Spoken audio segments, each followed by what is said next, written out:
Hai, Assalamualaikum warahmatullahi wabarakatuh.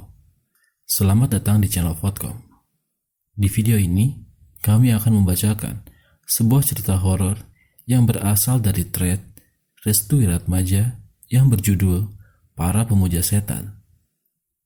Cerita ini diangkat dari sebuah mitos yang berkembang di sebuah daerah. Cerita misteri ini menceritakan tentang sebuah desa yang memiliki kepercayaan terhadap pemujaan setan, di mana setiap bayi yang baru lahir harus diserahkan atau ditumbalkan di sebuah bangunan tua yang diberi nama astana. Dan di sini diceritakan juga tentang upaya untuk menggagalkan rencana 100 tumbal bayi oleh pengikutnya sendiri. Jika kalian ingin membaca cerita ini langsung dari sumbernya, silakan kunjungi dan follow akun Twitternya yang linknya sudah kami sertakan di deskripsi. Kami mengharapkan agar kalian mau membantu kami dalam mengembangkan channel ini dengan cara like video ini, subscribe, dan nyalakan juga lonceng notifikasinya. Tanpa berlama-lama, mari kita mulai ceritanya.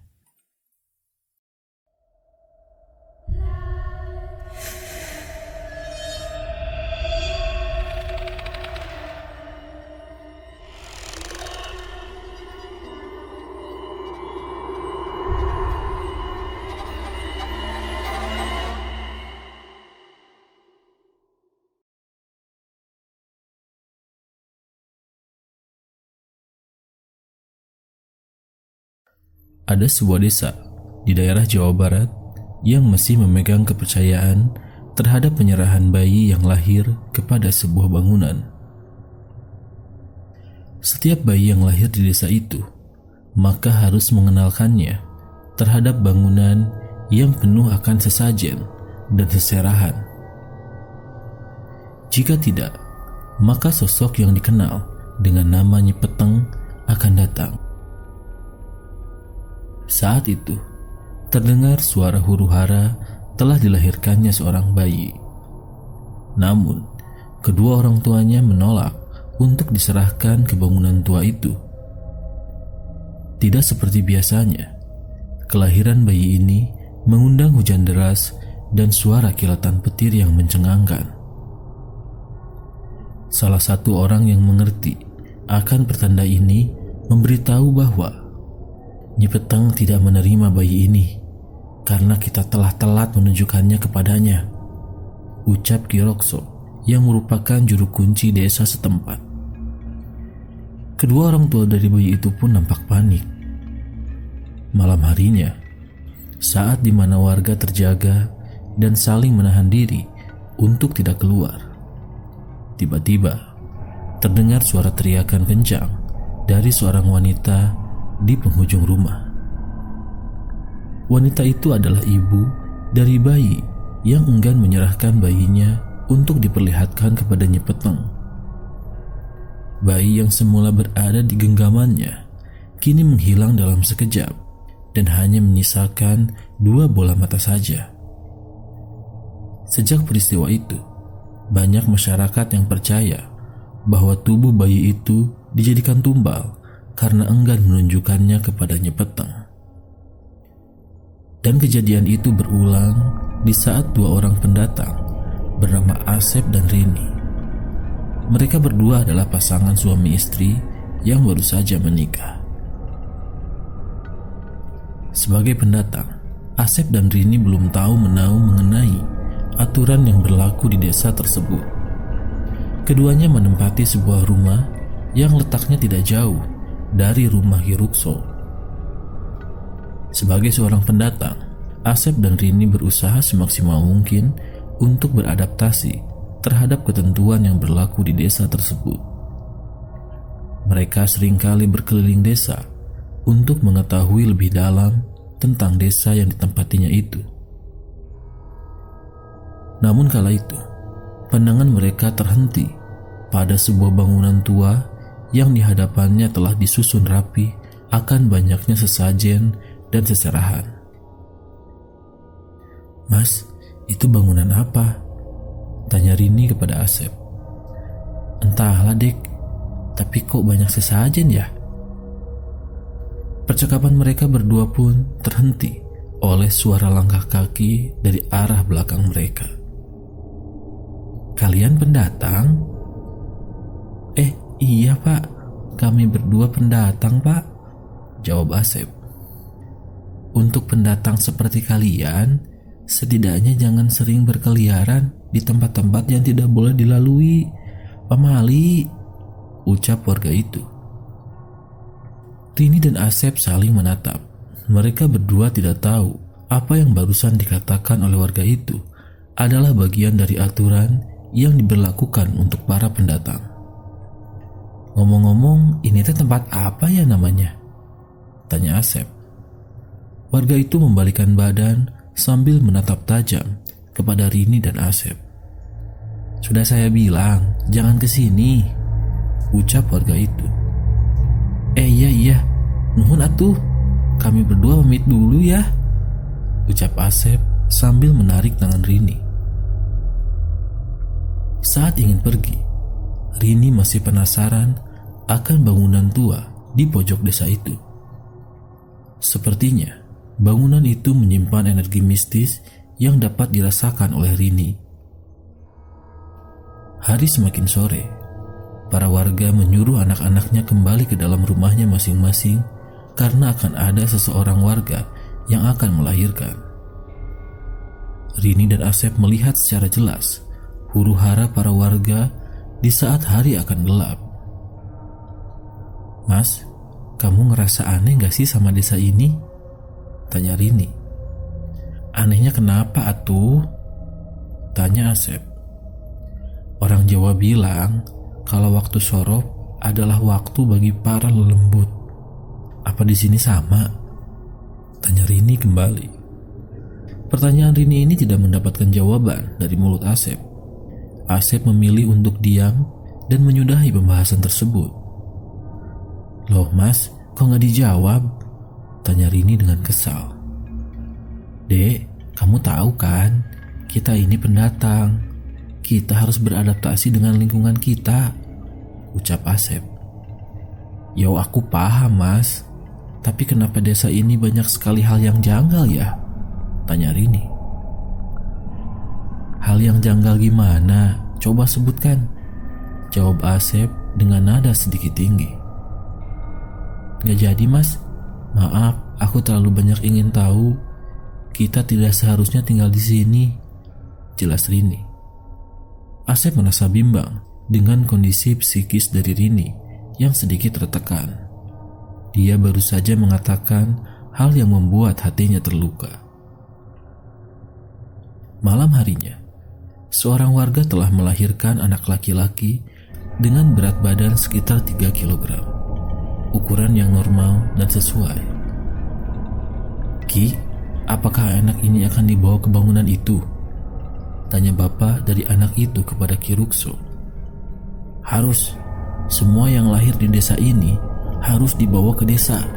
Jika tidak kenapa Ki?" tanya si bapak. "Desa ini akan terkena kutukan," jelas Ki Rukso. Setelah dibersihkan, Ki Rukso dan bapak dari bayi itu membawanya ke bangunan tersebut. "Ki, saya mohon, jangan bawa anak kami Ki," ucap bapak dari bayi itu. "Sudah, jangan banyak bicara. Kamu mau desa kita terkena tulah?" tanya Ki Rukso. "Tapi Ki, ini malam hari, hawanya sangat dingin. Saya takut nanti anak saya mati kedinginan Ki," ucap bapak dari bayi itu. Namun Ki Rukso tetap berjalan sambil menyanyikan sebuah kidung aneh yang disebut-sebut sebagai kidung untuk memanggil Nyi Peteng. "Kamu yakin akan ikut sampai ke astana?" ucap Ki Rukso. Astana yang dimaksud oleh Ki Rukso adalah bangunan yang dimaksud. "Ki, itu anak saya Ki. Saya gak mau terjadi apa-apa terhadap anak saya," jelas bapak itu. "Jika Nyi Peteng menerima anak kamu, maka bayi kamu akan selamat dalam keadaan utuh. Namun jika tidak, apakah kamu rela hanya melihat 2 bola matanya yang utuh?"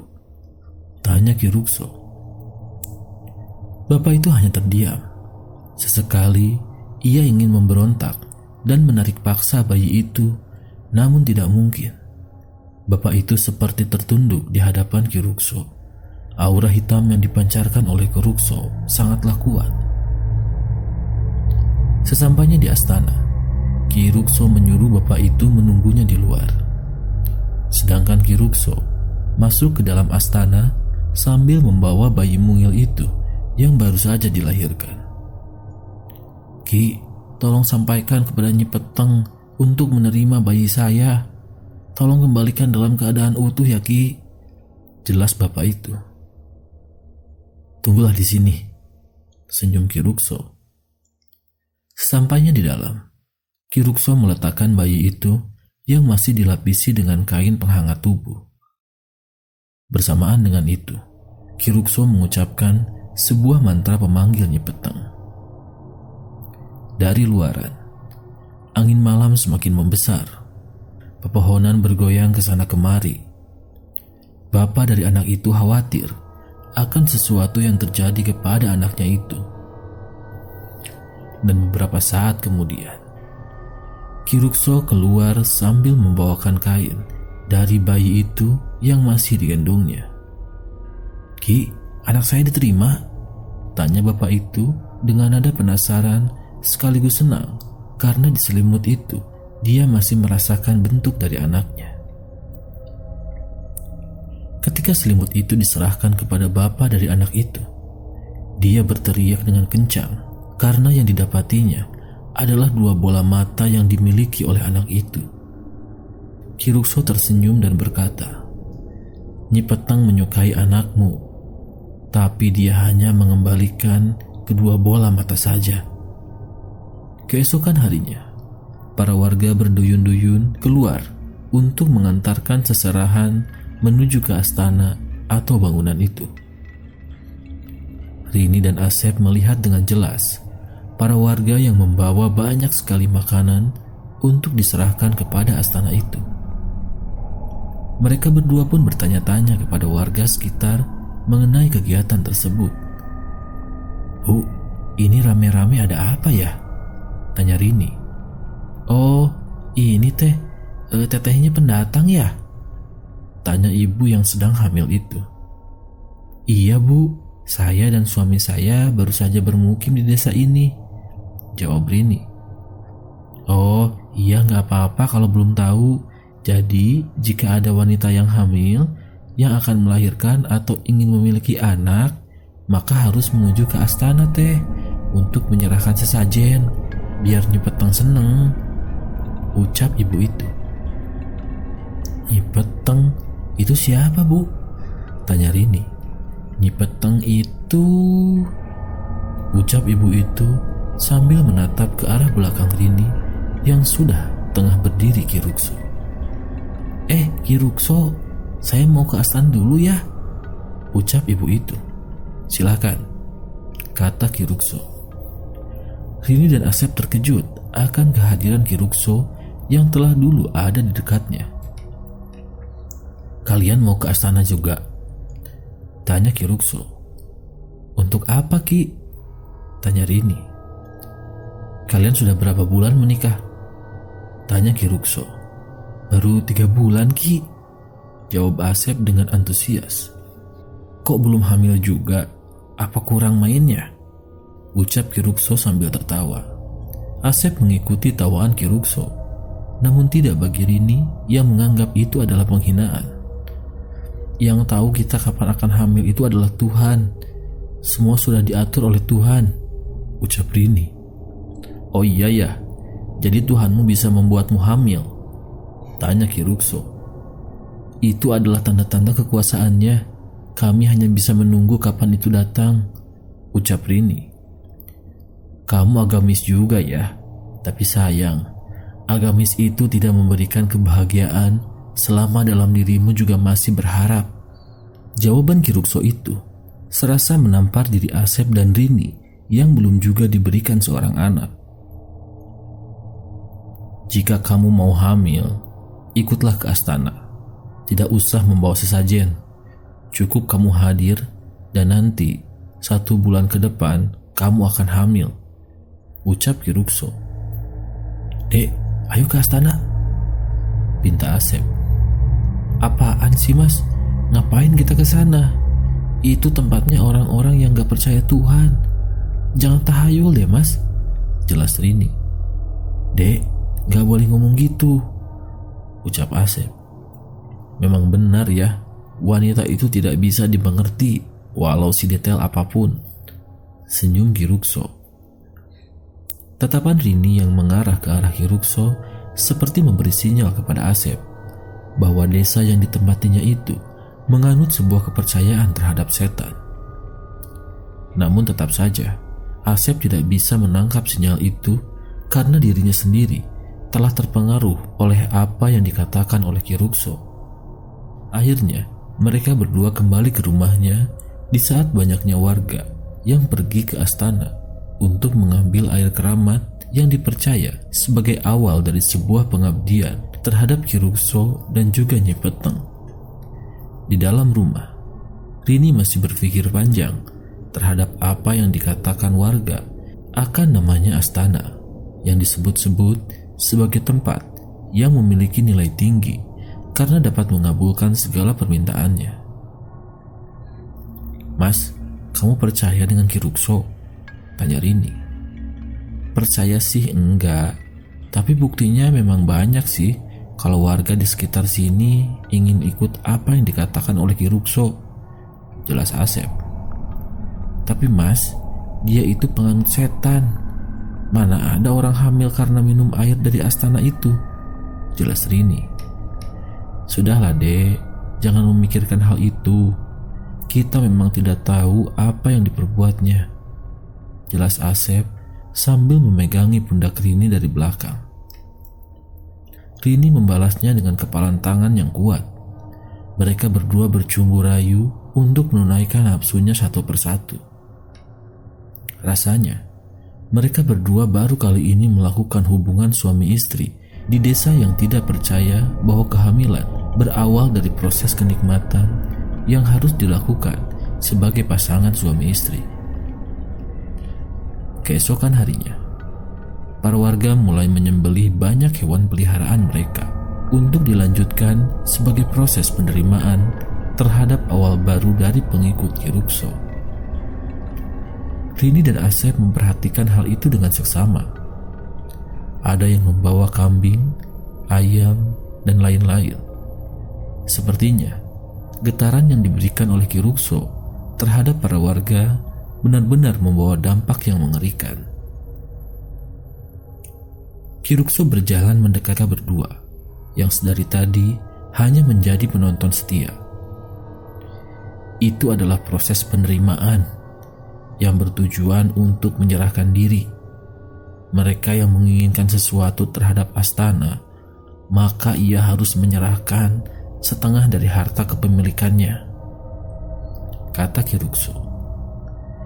Rini kembali menatap Ki Rukso. Ki, kenapa mereka mau mengikuti aliran sesat ini? Tanya Rini. Ini bukan aliran sesat. Ini adalah sebuah pengabdian terhadap leluhur yang menjaga tempat ini, jelas Ki Rukso. Leluhur? Kami baru tahu di tempat ini ada leluhur yang memerintah seperti itu, jelas Rini. Diam kau. Tidak semestinya kamu mengatakan hal kotor itu terhadap leluhur kami, jelas Ki Rukso. Asep hanya terdiam. Rini juga sempat curiga. Mengapa Asep sedari tadi tidak menjawab atau membela dirinya yang sedang berdebat dengan Ki Rukso? Suatu saat kamu akan tahu bahwa untuk berada di dalam sebuah kegelapan, kamu harus berdiri sendirian, jelas Ki Rukso. Ki Rukso akhirnya meninggalkan mereka berdua. Rini masih belum menerima bahwa apa yang disampaikan oleh Ki Rukso semuanya adalah benar. Di dalam astana, Ki Rukso melihat banyaknya antusias warga terhadapnya. Dia juga meminta salah satu warga untuk berdiri di dekatnya. Kalian tahu, desa ini telah lama melindungi ketakutan kalian. Desa ini adalah desa yang memiliki leluhur. Jadi, kalian jangan segan untuk menuruti apa yang aku perintahkan, jelas Ki Rukso. Dia pun langsung mengambil air yang berada di dekatnya dan meminta warga yang berdiri di sebelahnya untuk membagikan air itu kepada setiap warga yang membutuhkannya. Ingat, kalian semua sudah mengikuti Nyi Peteng. Kalian tidak boleh melawan perintah, jelas Ki Rukso. Para warga yang mengangguk paham sambil menampakkan raut wajah yang senang karena menerima air langka itu. Di malam harinya, saat dimana angin malam menusuk tajam, Rini masih tertidur dalam kesendirian. Asep menemui seseorang untuk mengambil sesuatu. "Kang, terima kasih ya sudah bantu Asep," jelas Asep. "Jangan segan untuk datang ke astana," jelas orang itu. "Iya Kang, nanti Asep datang kalau si Rini sudah mau, karena memang harus dibujuk gitu," jelas Asep. Orang itu tertawa kecil dan kemudian meninggalkan Asep sendirian. Asep pun akhirnya kembali ke dalam rumah. Di tengah malam menyapa, Rini tiba-tiba bangun. Ia terkejut ketika suaminya sudah berada di pelukannya. Rini tersenyum lalu mengecup kening suaminya sebagai tanda cinta terhadapnya. Rini berniat untuk melakukan sholat Isya. Dia tahu, walaupun dirinya bukan berada dalam lingkungan agamis, tapi dia perlu menanamkan diri sebagai seorang muslimah yang taat terhadap Tuhannya. Selepas sholat, Rini mendengar suara langkah kuda. Dia terkejut manakala suara kuda itu berhenti tepat di depan rumahnya. Dan saat Rini ingin mendekati pintu, ia merasakan aura yang berbeda yang dirasakan dari balik pintu rumahnya. "Siapa di depan?" tanya Rini yang masih menggunakan mukena. Terdengar suara tawa kecil layaknya nenek tua yang menertawakan tingkah lucu cucunya. Tubuh Rini merinding seketika. Ia tahu bahwa yang di depan rumahnya bukanlah manusia, melainkan setan. "Wilujeng Peteng, abi karuhun kampung ieu," ucap suara nenek tua itu. Rini baru ingat bahwa desa ini memiliki leluhur sesuai dengan apa yang dikatakan oleh Ki Rukso kepadanya.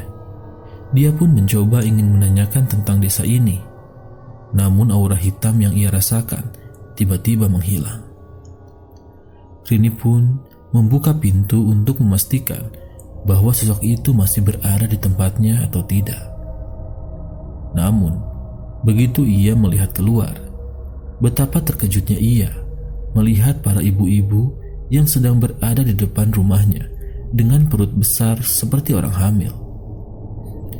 Rini terbelalak manakala satu persatu dari perut mereka tersobek secara perlahan karena bayi yang ada di dalamnya sudah tidak sabar ingin keluar. Darah bercucuran kemana-mana. Rini berteriak sekencang-kencangnya. Ia pun segera menutup pintunya dan masuk ke dalam. Namun, baru saja ia menutup pintu, Rini mendengar suara tangisan bayi yang membuat kepalanya kesakitan. Rini memegangi kepalanya sambil menutup mata. Namun suara itu semakin lama semakin mengeras, seperti halnya bayi-bayi itu sudah tepat berada di depannya. "Ulah sieun," ucap suara yang dikenalinya itu. Rini pun membuka matanya, dan betapa terkejutnya ia saat melihat sosok Nyi Peteng yang sedang dikelilingi bayi-bayi yang tidak memiliki kedua bola mata. Nyi ambil membawakan bayi ke arahnya, yang menandakan bahwa bayi itu adalah miliknya nanti. "Ih, orok anjeun," ucap Nyi Peteng yang sudah berada di dekatnya. Saat Rini membuka mata kembali, ia melihat itu sudah penuh darah dan matanya tidak ada. Rini pun kembali berteriak karena ketakutan. Tiba-tiba, "Dek, kamu kenapa? Kamu kenapa?" tanya Asep yang membangunkannya. "Mas, ada setan," jelas Rini. "Kamu dari tadi tidur di sini, Dek. Kamu mimpi buruk?" tanya Asep. Rini baru sadar bahwa dirinya masih berada di tempat sholat. Ia pun memeluk suaminya karena kejadian buruk yang dialaminya adalah hanya sebuah mimpi. "Mas, Ade takut," ucap Rini. "Iya, Dek, ada Mas di sini. Sebentar, Mas ambilkan kamu minum ya, Dek," jelas Asep. Rini pun mengiyakan. Asep mengambil air minum yang dia dapatkan dari seseorang yang berada di astana untuk diserahkan kepada Rini. "Ini, Dek, diminum sampai habis," jelas Asep. Hanya satu tegukan yang diminum oleh Rini, namun air itu langsung habis dengan cepat. Asep tersenyum melihat air yang menetes dari mulut Rini karena rasa haus dahaganya yang begitu menguras energi dari dalam tubuhnya. "Sekarang tidurlah. Aku takut bayi yang ada di kandungan kamu nanti akan sakit," ucap Asep. Bayi? Maksudnya apa, Mas?" tanya Rini. "Oh, enggak. Maksud Mas, siapa tahu kamu nanti hamil. Jadi kamu harus jaga kesehatan ya," senyum Asep. Rini tersipu malu melihat tingkah Asep yang semakin sayang kepadanya. Rini juga belum sadar bahwa air yang diminumnya merupakan air yang berasal dari astana. Sudah menjelang pagi, namun kejahatan masih mengintai dari dalam selimut hangat yang biasa digunakan untuk menutupi rasa dingin. Rini terpaku kepada perhatian Asep, sedangkan Asep sudah menjadi anggota resmi pemuja Nyipeteng tanpa Rini sadari. Hari berjalan seperti biasanya. Tidak ada perbedaan dalam diri Rini kecuali nafsu makan yang begitu lahap, sehingga tubuhnya mengalami pelebaran yang signifikan. Perut Rini semakin hari semakin membesar, dan itu baru Rini sadari bahwa dirinya sedang hamil. "Mas, aku hamil, Mas." Asep hanya tersenyum tanpa mengucapkan sesuatu. "Mas, kamu sakit? Kok kamu gak seneng?"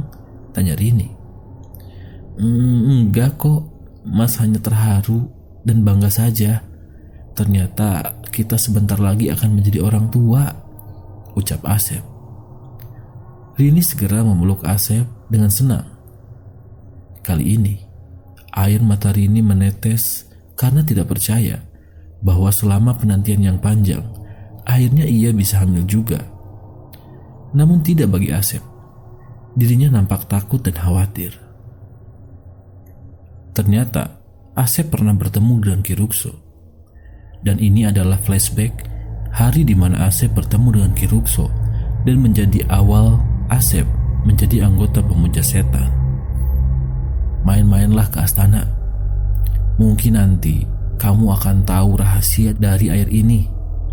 Ini bukanlah air sembarangan," ucap Ki Rukso. "Memangnya apa pengaruh terbesar dari air ini jika diminum orang yang bukan berasal dari anggota pemuja setan?" tanya Asep. "Kau tahu, air ini berasal dari darah setan yang sudah dijadikan perjanjian di antara keduanya. Jika air ini diberikan kepada wadah yang berbeda, maka ada dua kemungkinan yang terjadi. Air ini akan menyatu dengan tubuhnya, atau tubuhnya yang akan menolak terhadap air itu." Asep masih belum paham dengan kalimat yang tidak bisa disederhanakan itu. Ia meminta kepada Ki Rukso untuk menyederhanakan kembali kata-kata itu. "Baiklah, aku sederhanakan kembali. Air itu lebih tepatnya akan menyerap jiwa seseorang. Bukan hanya itu, apapun yang berada dalam tubuhnya maka akan menjadi milik setan," jelas Ki Rukso.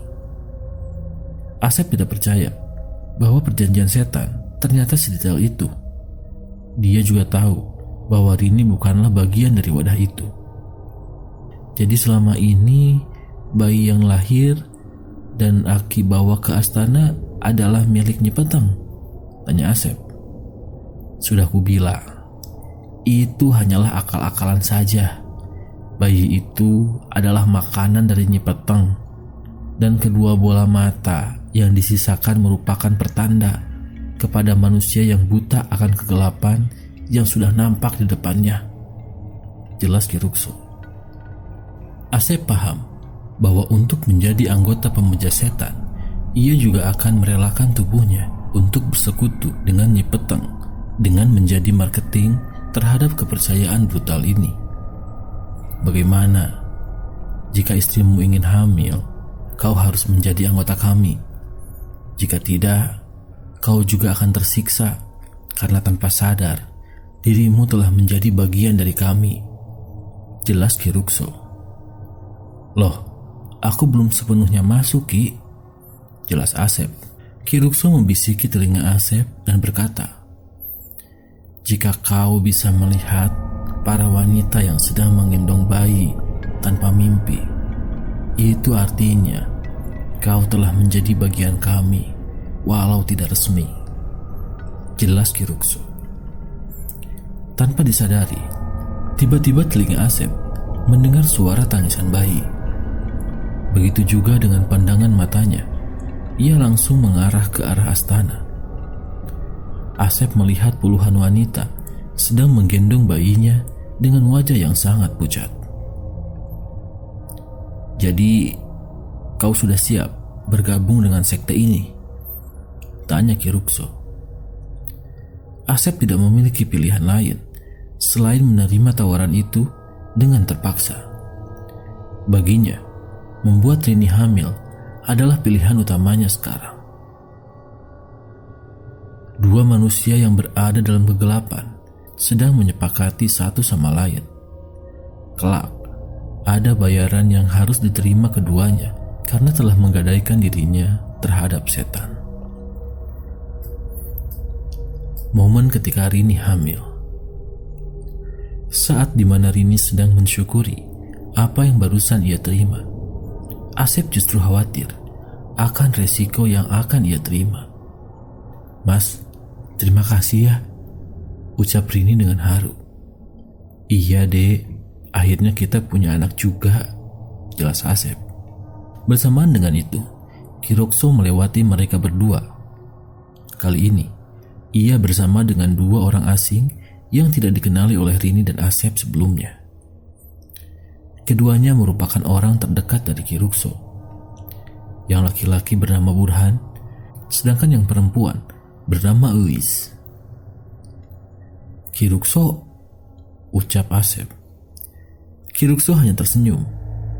Ia melihat wajah Rini yang masih membekas senyum indah di bibirnya. Selamat ya, semoga anakmu sehat, ucap Ki Rukso. Ki Rukso tahu saya hamil mas, tanya Rini. Ki Rukso menatap ke arah Asep. Oh, tadi aku yang kasih tahu ke Ki Rukso bahwa kamu hamil, makanya Ki Rukso tahu, jelas Asep. Kok bisa? Kan kamu baru kasih tahu loh mas, jelas Rini. Asep semakin bingung. Ia tidak tahu harus menjawab apapun lagi. Segalanya yang ada di desa ini aku tahu. Besok ada yang hamil atau melahirkan. Leluhur di sini memberitahu hal itu kepadaku, jelas Ki Rukso. Rini teringat akan kata leluhur yang diucapkan oleh Ki Rukso. Ia tahu bahwa leluhur yang dimaksud adalah nenek tua yang mengerikan itu.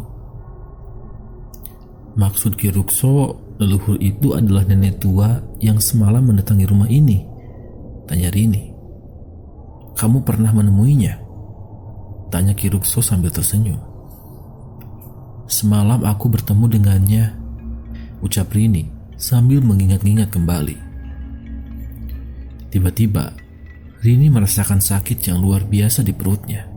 seperti ada kontraksi kencang yang membuat perutnya tiba-tiba mengeras, tidak seperti biasanya.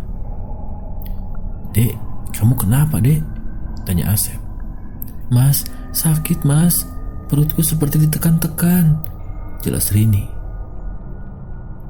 "Burhan, Eis, kamu urus Rini," jelas Ki Rukso. "Siap Ki," jawab mereka berdua. Ki Rukso pun meninggalkan mereka dengan wajah tersenyum. Ia menuju ke arah astana untuk melakukan sesuatu. Di rumah Rini dan Asep. "Bawa Rini ke sini," ucap Asep sambil menunjukkan kamar mereka berdua. Eis dan Burhan adalah dua orang yang bertugas untuk menjaga bayi yang akan dijadikan penyerahan terhadap Nyipeteng. Keduanya mendapat tugas langsung dari Ki Rukso. "Kalian berdua siap?" tanya Asep.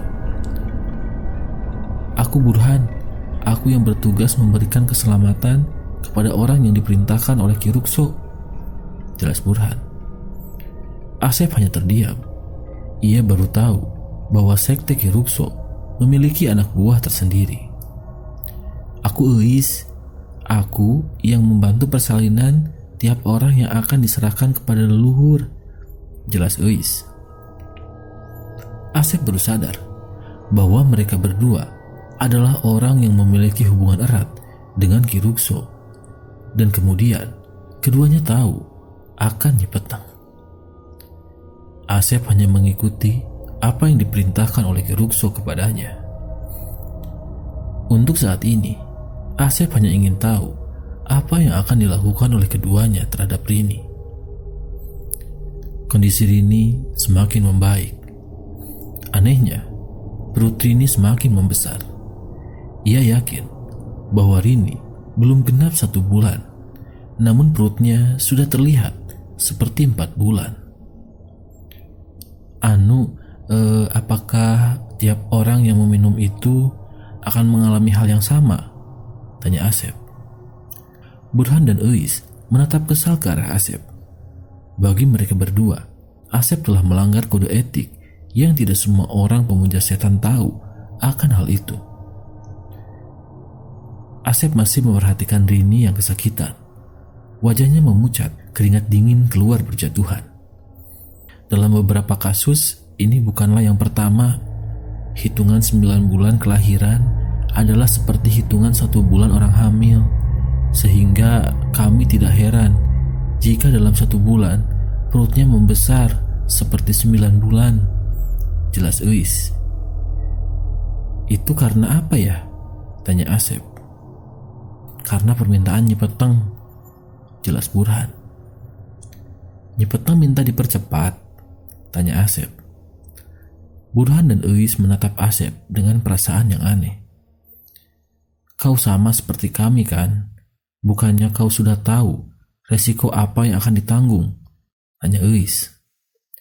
Asep memegangi kepalanya. Ia mengalami stres berat. Ia sudah berada di jalan yang salah karena menjadikan anaknya sebagai tumbal dari Nyipeteng.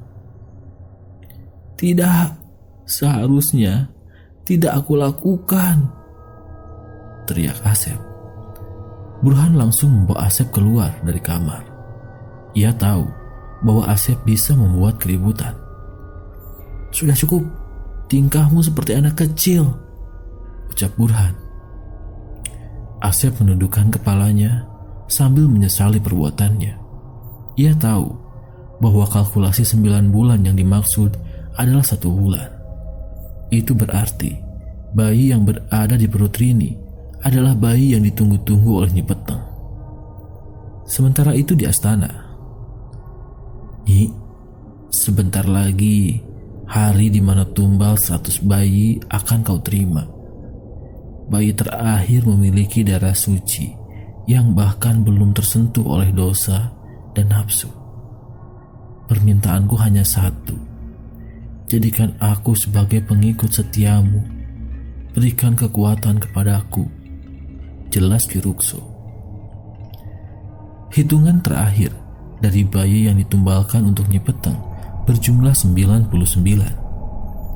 Dan bayi terakhir yang dipercepat pertumbuhannya jatuh kepada Rini, di mana bayi yang akan dijadikan tumbal akan genap menjadi 100. Jika berhasil dengan sempurna, maka Kirukso sendiri akan mendapatkan ilmu hitam. Tiba-tiba langit mengamini apa yang diminta oleh Kirukso. Hujan mengguyur desa itu. Kilatan petir menggelegar seperti akan ada sesuatu yang tidak disukai. Kirukso keluar dari astana sambil melihat ke arah langit.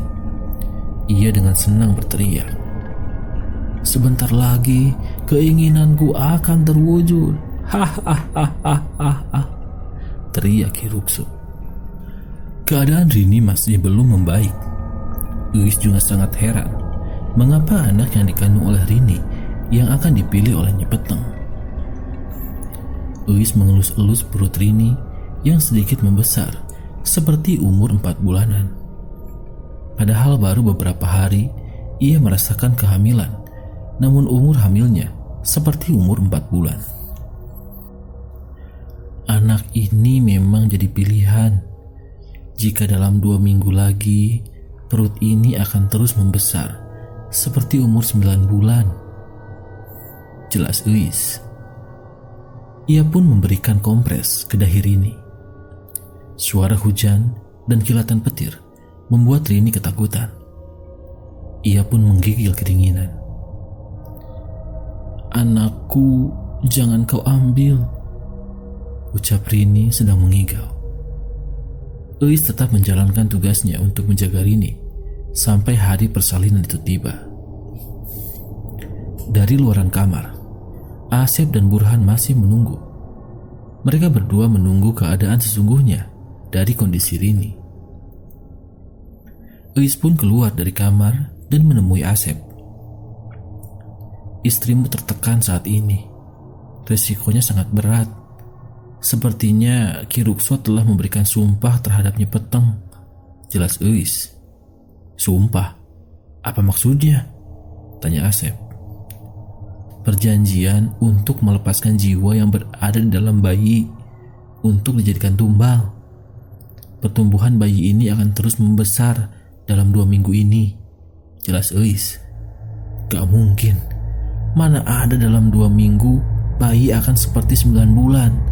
Ini pasti sihir," teriak Asep. "Kami juga bernasib sama denganmu. Istriku juga mengalami hal yang sama. Ia melahirkan dalam jangka waktu hanya 1 bulan," jelas Burhan. Burhan dan Uis adalah pasangan suami istri yang menjadi korban dari Kirukso. Keduanya menjadi pemuja setan karena mereka terpaksa. "Lalu kenapa kalian bergabung dengannya?" tanya Asep. "Jawabannya ada dalam hatimu saat ini. Ini adalah soal keraguan. Hati kami ragu karena telah lama tidak diberikan anak. Kami mengikuti apa yang diinginkan oleh Barukso agar cepat memiliki anak," jelas Burhan dengan nada datar. Asep menjadi was-was akan hal ini. Dalam dirinya hanya tumbuh penyesalan. "Kau tidak akan bisa kabur sampai bayi itu dilahirkan.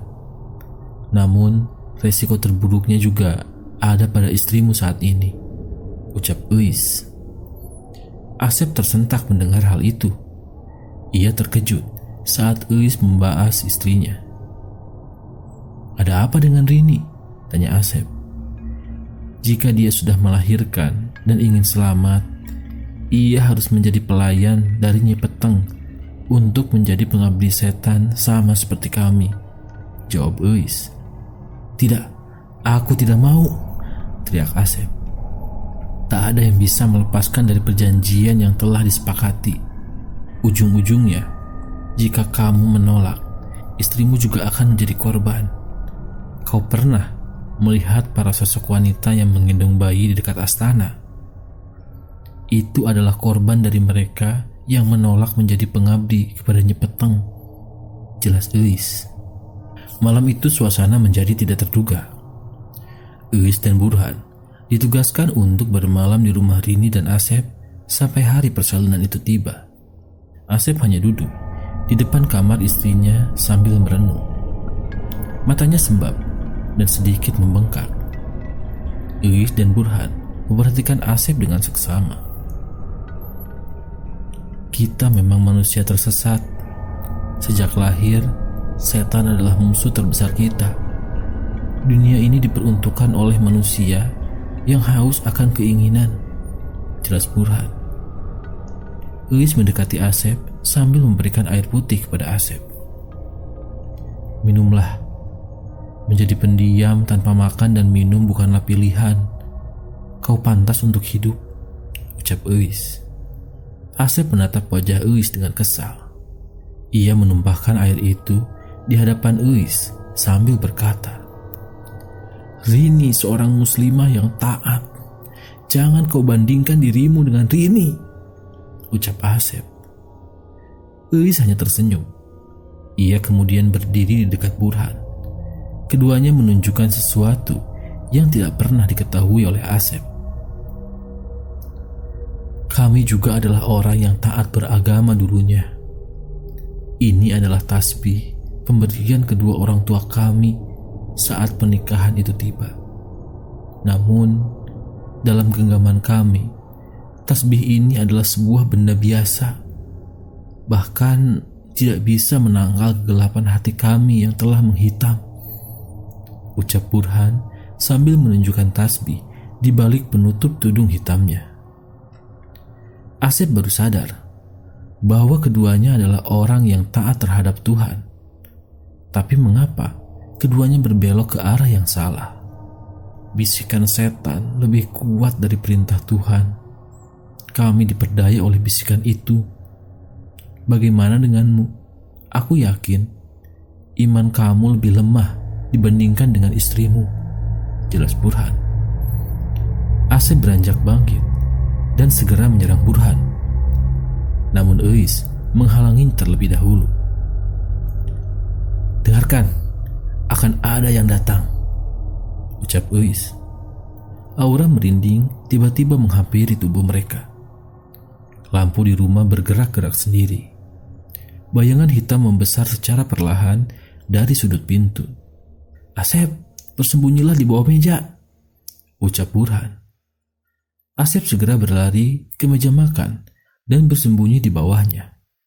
Uis dan Burhan langsung bersujud seperti menghormati kedatangan tuannya. Makin lama, bayangan itu membentuk sebuah sosok yang tawanya mengerikan. Angin di luar sangat kencang.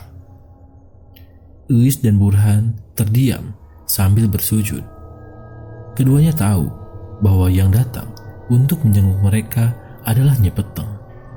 Nyi Peteng berdiri tepat di hadapan Uis dan Burhan, seperti sedang memberikan arahan dengan cara menggerak-gerakkan tangannya seperti tangkai pohon yang sudah layu. Asep yang melihat langsung sosok itu hanya bisa terdiam. Baru kali ini tubuhnya bergetar hebat ketika melihat sosok leluhur yang sering dibicarakannya itu. Hadirnya Nyi Peteng di tengah-tengah mereka bukan kebetulan. Ini adalah wujud dari panggilan yang dilakukan oleh Ki Rukso terhadap Nyi Peteng untuk menengok bayi terakhir yang akan dijadikan tumbal. Nyi Peteng mengeluarkan sebuah suara seperti suara kelelawar di tengah malam.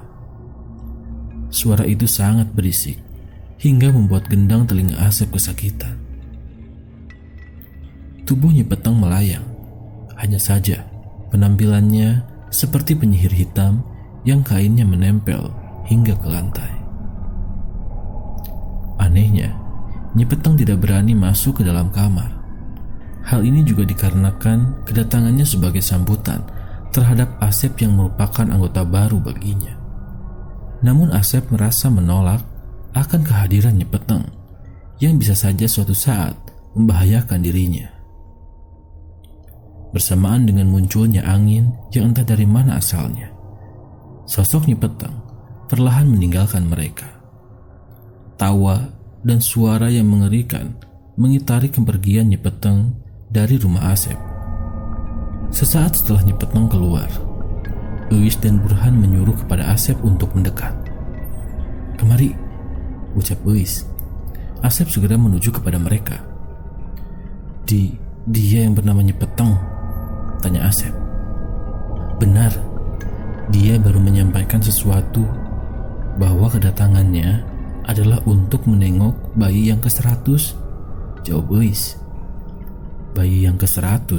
Apa maksudnya? Tanya Asep. Uis mengarahkan pandangannya kepada Burhan.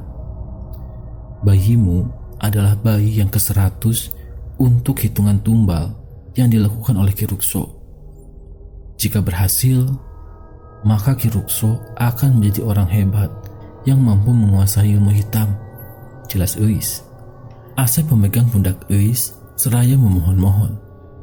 Tolong, jangan ambil bayi Rini. Aku tidak rela bayinya dijadikan tumbal, jelas Asep. Tidak bisa. Semua sudah terlanjur. Tidak ada harapan untuk bisa melepaskan itu semua. Ini tinggal menghitung hari. Bayimu akan segera lahir, jelas Uis. Asep menangis menyesali perbuatannya. Ia memukuli lantai dengan tangannya sebagai tanda frustasi terhadap apa yang dijadikan pilihannya. Maaf, kita berdua memang sama-sama orang tua. Namun, setiap langkah yang salah pasti ada hikmahnya, ucap Uis. Burhan meminta Uis untuk merahasiakan hal ini kepada siapapun. Ia takut nanti akan dijadikan sebuah bumerang terhadap dirinya sendiri. Malam itu benar-benar penuh akan cerita. Asep mencoba menenangkan diri agar bisa menyelamatkan bayi yang dikandung oleh Rini. Keesokan harinya, Uis melihat kondisi Rini yang sudah semakin membaik. Ia pun mendekati Rini bersamaan dengan Asep dan juga Burhan. Rini, kami berdua adalah suruhan Ki Rukso. Kami akan menjagamu hingga bayi ini dilahirkan, jelas Uis. Kalian berdua adalah pengikut Ki Rukso kan? Tanya Rini. Uis tersenyum. Ia pun meminta kepada Burhan untuk mengatakan hal yang sebenarnya. Kami adalah pengikutnya, tapi kamu juga yang akan menggagalkan rencananya, jelas Uis. Rencana? Tanya Asep. Kalian tahu, desa ini telah mengalami kutukan semenjak seorang warga bernama Nyipeteng menyembah kepada setan, jelas Uis. Nyipeteng. Rini kaget mendengar nama itu.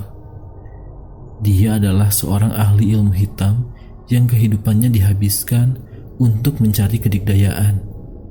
Desa ini telah kehilangan banyak keturunan karena ditumbalkan kepadanya, jelas Uis. Rini mencoba untuk mencari tahu tentang Nyipeteng secara mendalam. Setiap orang yang datang ke astana, dia harus menunjukkan bayi yang baru lahir kepada Nyipeteng. Semasa hidup, Nyipeteng adalah seorang dukun yang kejam. Dia kerap mengancam setiap warga yang tidak mau menurutinya. Akhirnya, dia dibakar hidup-hidup di astana. Namun, ada seorang pengikut Nyipeteng bernama Ki Rukso yang mencoba mengekali kekuatannya dengan meneruskan apa yang belum diwujudkannya, jelas Uis. Maksudnya Ki Rukso meneruskan itu apa? Tanya Rini. Nyipeteng harus menumbalkan 100 bayi untuk menajamkan keilmuannya. Namun, dia belum selesai mewujudkannya. Lalu Ki Rukso mengambil alih dan memaksa para warga untuk melakukan itu, jelas Uis.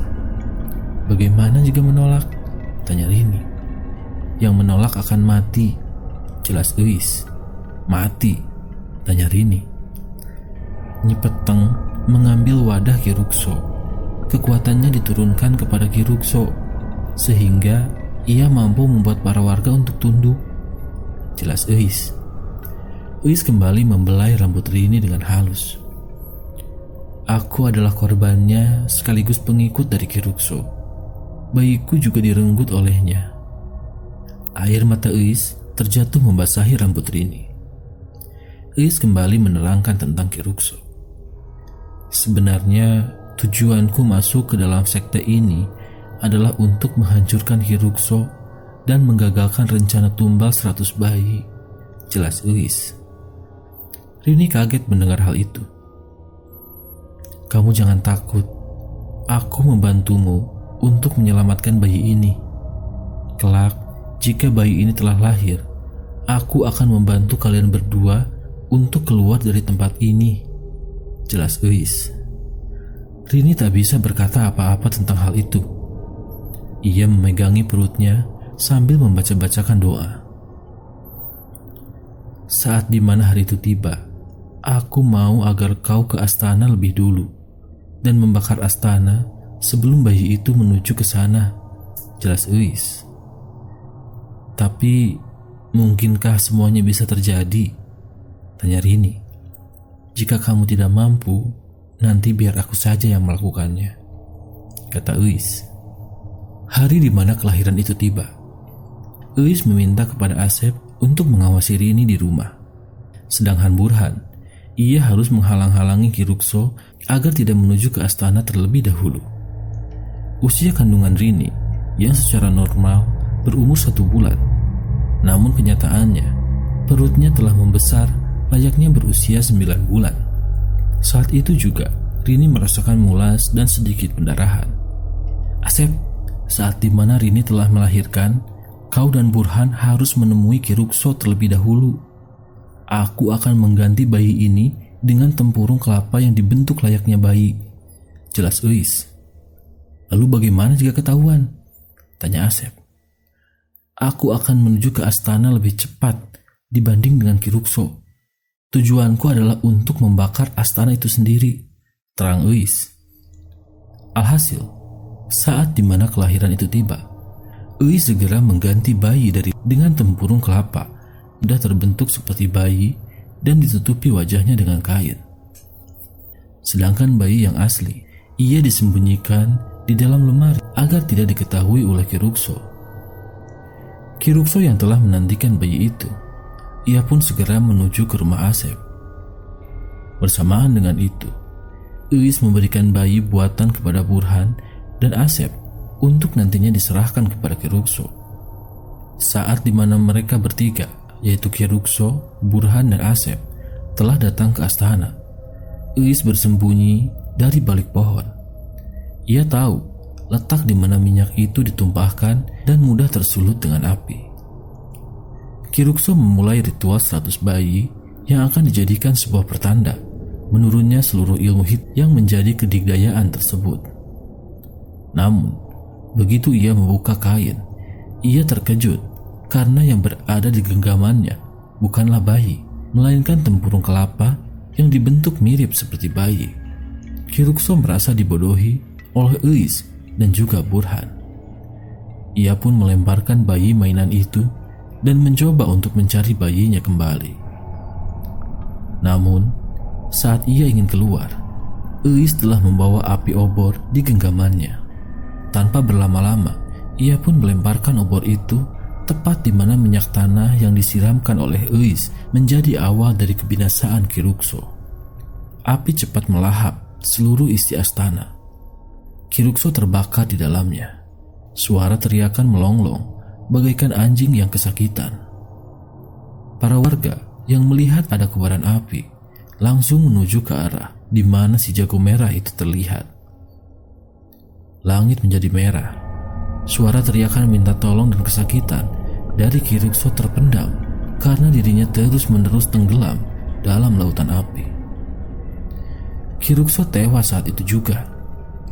Namun anehnya, jasadnya menghilang. Tumbal 100 bayi digagalkan oleh para pengikutnya sendiri, Uis, Burhan, dan Asep. Semenjak saat itu, para warga tidak lagi mengorbankan bayinya kepada Nyi Peteng karena tidak ada lagi yang menjadi wadah darinya. Namun kepercayaan terhadap bayi yang lahir agar ditunjukkan kepada astana masih berjalan hingga saat ini. Kisah ini merupakan sebuah mitos yang berkembang di salah satu desa di Jawa Barat. Kebenarannya masih belum diketahui akan sekte pemuja setan ini. Namun, kepercayaan akan menunjukkan bayi terhadap sebuah bangunan masih kental dan terus dilakukan oleh warga setempat agar tidak diganggu oleh sosok dari Nyi Peteng. Terima kasih telah mendengarkan cerita ini.